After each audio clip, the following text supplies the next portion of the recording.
Você já percebeu que às vezes precisa ler a mesma frase 3 vezes para entendê-la? Ou que se você ler um texto, no dia seguinte já não se lembra sobre o que ele dizia? Se você já percebeu que a sua capacidade de se concentrar e focar está enfraquecendo, o vídeo de hoje é para você. Nós estamos na era da informação, mas com a estranha sensação de que não aprendemos mais nada em profundidade. Nós nunca tivemos tanto acesso a textos, imagens, ideias, mas ao mesmo tempo parece que nunca lemos tão pouco quanto agora. Parece que tudo chega até nós em pedaços, em fragmentos. Os textos são mais curtos, as ideias são reduzidas e resumidas, parece que tudo precisa ser mais rápido, digerível e mastigado. E nesse ritmo, nós acabamos perdendo algo que é crucial para a leitura real acontecer: o tempo de compreensão. E foi assim, através dessa mudança de ritmo pela qual a sociedade passou, que os livros clássicos começaram a soar distantes, difíceis e até mesmo irrelevantes para nós. Mas será que o problema está mesmo nos livros clássicos? Ou será que o problema está em nós como leitores? Os clássicos exigem tempo, exigem entrega, exigem que sejam lidos com o mesmo cuidado com o qual foram escritos. E é por isso que eles soam tão estranhos e distantes no nosso tempo, porque eles são o contrário do consumo rápido que a gente tem hoje. E tem uma ironia nisso tudo. São justamente esses livros difíceis que poderiam ser a cura para essa dificuldade cognitiva pela qual claramente os nossos leitores de hoje em dia estão passando. Então, no vídeo de hoje, eu vou te apresentar alguns dos motivos pelos quais eu acredito que ainda seja necessário ler os livros clássicos hoje em dia. A primeira coisa que a gente tem que entender é que um livro clássico não é simplesmente qualquer livro antigo. Nós já temos aqui no nosso canal um vídeo onde a Thaís explica o que torna um livro digno de ser considerado um clássico, e eu recomendo que você assista para entender esse tema com mais profundidade. Mas, para resumir, eu gosto sempre de retornar àquela famosa frase dita pelo escritor Ítalo Calvino, onde ele diz que um clássico é aquele que nunca termina de dizer o que ele tem a dizer. Eu acho essa frase bem perfeita para definir o que é um clássico, porque o clássico é como aquela fonte que nunca seca. Você pode ler o mesmo livro 2, 10, 20 vezes e a cada leitura ela parecerá uma leitura nova. Por exemplo, você pode ler o Dom Quixote aos 20 anos e entendê-lo como uma comédia, e depois ler o mesmo livro aos 40 anos e entendê-lo como uma tragédia. Não foi o livro que mudou, foi o leitor. Clássico é aquele livro que vai crescendo com você. Um dos meus poetas favoritos, T.S. Eliot, dizia que o clássico é aquele livro que atingiu a maturidade de sua época. Olha que bonito, né? Então, o clássico só pode ocorrer quando uma civilização já atingiu a maturidade, quando uma linguagem e uma literatura já atingiram a maturidade e, crucialmente, deve surgir a partir de uma mente madura também. Então, o livro clássico é aquele que condensa o que uma sociedade sentia e pensava de melhor. Então, um livro clássico não é apenas uma boa história, é uma maneira de organizar o pensamento de seu tempo. E é por isso que histórias como a Ilíada e a Odisseia ainda são o alicerce da narrativa ocidental, porque ali já estavam aquelas perguntas fundamentais como o que é o heroísmo e o que é o destino. E para completar o quadro das opiniões dos teóricos sobre o que é realmente um clássico, vou citar outro dos meus autores favoritos, o argentino Jorge Luis Borges, que dizia que um clássico não é decidido por críticos, e sim pelo fervor do leitor. Ou seja, uma história se torna clássica porque alguém, em alguma geração, não conseguiu esquecê-lo. Ele continua vivo porque há leitores que o amam suficientemente para trazê-lo de volta. E isso também é bem bonito de se pensar, né? Um clássico existe porque alguém o lê com amor. Juntando tudo isso, dá para dizer que um clássico é um livro com 3 vidas: a vida de sua época, a vida das épocas que o redescobriram e a vida que você dá a ele quando o lê. Agora, o que torna a leitura dos clássicos uma atividade essencial e superior a muitas outras? A resposta está na forma como ela reestrutura objetivamente a sua forma de pensar e agir, funcionando como uma ferramenta de melhoria cognitiva. Julie, então você está me dizendo que ler literatura clássica vai me deixar mais inteligente? Espera que eu vou explicar. A literatura clássica é um treinamento intensivo da sua capacidade linguística. Quando você entra em contato com a prosa densa de um grande autor, você não está apenas lendo uma boa história, você está expandindo a sua capacidade léxica e de estruturas sintáticas. Tem uma frase muito boa que condensa essa ideia do filósofo Wittgenstein. Os limites da minha linguagem significam os limites do meu mundo. Isso significa que, por exemplo, se você só conhece uma palavra para descrever a tristeza, toda a sua experiência de dor será reduzida a essa palavra. Se você é leitor de obras escritas em alto nível literário, você adquire as ferramentas verbais para se expressar melhor. Mas não só isso. Já que a linguagem e a compreensão são inseparáveis, ao ampliar o seu léxico, você se torna uma pessoa que é melhor compreendida pelos outros, porque você aprende a nomear e estruturar o seu próprio pensamento. Além do desenvolvimento do vocabulário e da precisão linguística, o contato com a literatura clássica atua como um expansor conceitual. É como se, através do contato com essa literatura, você passasse por um treinamento cognitivo que te ensina a interpretar a realidade ao seu redor. Outra forma, através da qual a literatura pode mudar a sua vida, é te causando estranhamento. Sabe quando você tem uma rotina e você faz todos os dias a mesma coisa, conversa com as mesmas pessoas, parece que você sente que está vivendo o mesmo dia várias vezes? É como se a sua mente estivesse no piloto automático. Essa repetição contínua transforma a sua capacidade de percepção em mero reconhecimento. Por exemplo, você caminha todos os dias e vê o mesmo prédio indo ao trabalho, mas você não está mais vendo aquele prédio, você está apenas o reconhecendo como um marcador. O teórico russo Viktor Tchaikovsky deu a isso o nome de estranhamento. O seu argumento era de que o papel da arte é quebrar essa rotina mental e nos obrigar a enxergar um objeto como se fosse a primeira vez. Um texto clássico, com sintaxe complexa, um ritmo narrativo lento, exige que você leia com cuidado, pause e processe ativamente as informações. E essa exigência é o exercício da atenção, ou seja, ao ter o hábito da leitura de textos desse nível literário, você vai ganhar mais atenção, mais foco, mais habilidade de concentração. A gente pode dizer que um clássico nos faz enxergar novamente algo que a gente julgava já conhecer. É como se ele varresse dos nossos olhos a poeira do cotidiano. O Flaubert dizia que tudo que você precisa fazer para tornar algo interessante é observá-lo por tempo suficiente. E essa é uma característica que os grandes autores têm. Eles são excelentes observadores. E essa é uma das funções da literatura para nós leitores, treinar o nosso olhar. Quando uma personagem como Emma Bovary olha pela janela e descreve o que ela vê, o autor está nos obrigando como leitores a enxergar, assim como ela, os detalhes. As fachadas manchadas, a poeira, as tardes entediantes. E quando a gente termina de ler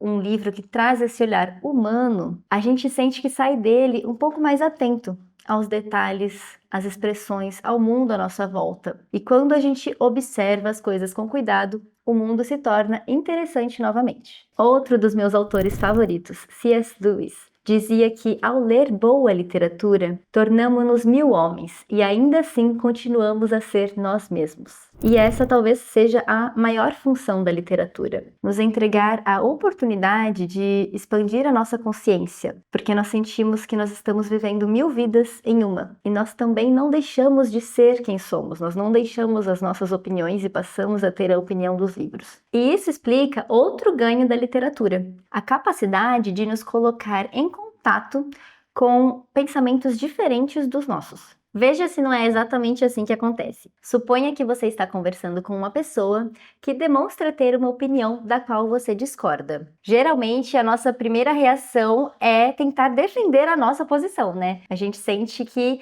a pessoa está praticamente ameaçando a nossa inteligência e dificilmente vamos ouvir o outro lado com honestidade intelectual. Mas, ao ler uma história, isso acontece de um jeito diferente. Se você estiver lendo essa mesma opinião que te deixaria nervoso em uma história mediada por um personagem, o processo acontece de uma forma diferente, porque aí você não se sente confrontado com um argumento, você se sente convidado a acompanhar uma consciência diferente da sua. Eu acredito que Dostoiévski talvez seja um dos autores que melhor demonstra isso. Na maioria dos seus romances, como em O Idiota ou Os Irmãos Karamazov, Dostoiévski cria personagens com opiniões opostas. Então, por exemplo, o moral e o niilista, o cético e o religioso, o ingênuo e o cínico. E ele os coloca em diálogo. Mas o que torna essas discussões tão profundas é que nenhuma é caricatural. O leitor, ao invés de ter que escolher um lado, passa a compreender as razões e as justificativas de ambos os lados. E essa é a força de um romance realista como esse. Ele não busca te dar uma resposta,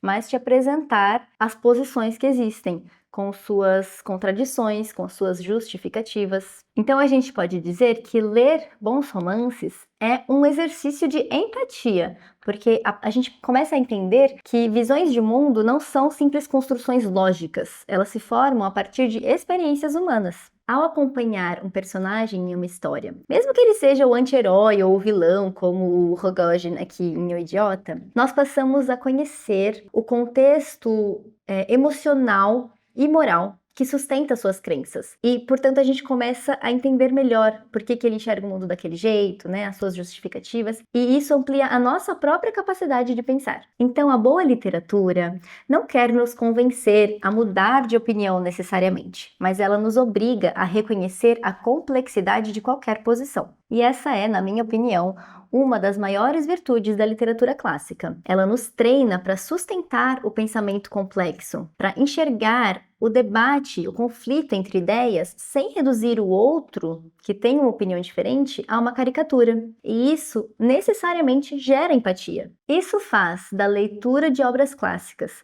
uma atividade com consequências éticas e morais profundas. Pensa bem, quantas pessoas você conhece que não mudaram de opinião ou até que tiveram as suas vidas transformadas graças a uma boa história? E agora eu quero falar com as pessoas que já têm o hábito de leitura, já são leitores entusiasmados, mas por enquanto têm ficado só na literatura contemporânea, nos best-sellers. E novamente eu vou parafrasear o C.S. Lewis. Ele dizia que quando você chega às 11 em uma conversa que começou às 8, você provavelmente não vai entender muito bem o que está sendo dito. E ler apenas livros que são escritos no seu tempo é mais ou menos isso. Você entra no meio da conversa da humanidade sem saber quem começou aquele assunto. A literatura é uma conversa entre os séculos. Cada obra nasce tendo ouvido a anterior. Então pode ser como uma homenagem, uma conversa, um diálogo, né? Ou uma discordância, ou uma continuação, mas a intertextualidade entre os textos nos mostra isso. Os autores, os grandes autores, sempre estão respondendo a algum outro autor.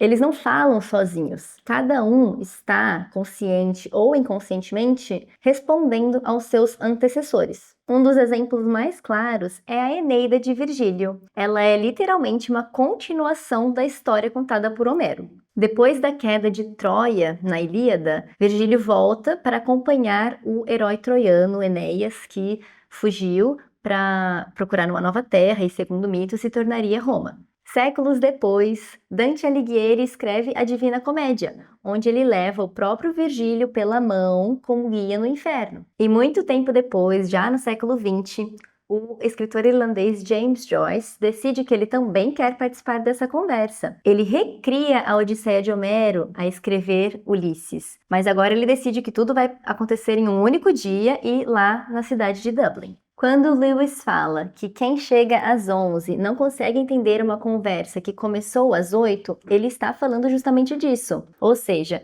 se você não leu a Odisseia de Homero, talvez você não esteja entendendo integralmente Ulisses de James Joyce. Se você não leu a Eneida de Virgílio, talvez você não entenda integralmente a Divina Comédia de Dante Alighieri. Cada autor está com a sua obra respondendo de alguma forma a alguma obra anterior a ele. E quem lê literatura clássica acompanha a conversa desde o início. Agora, existe um obstáculo que realmente assusta muita gente antes mesmo de abrir um clássico: a dificuldade. Isso é real. O vocabulário arcaico, as frases longas, a sintaxe complexa, as referências, o contexto histórico e cultural, tudo isso realmente intimida um leitor que não está habituado com esse tipo de leitura. Mas, se você entende todos os benefícios, as vantagens, as melhorias que ser leitor de literatura clássica pode trazer para a sua vida, como eu comentei aqui no vídeo, você cria coragem para superar esse medo. E você também pode ter algumas estratégias que podem te auxiliar nesse processo quando você está iniciando na literatura clássica.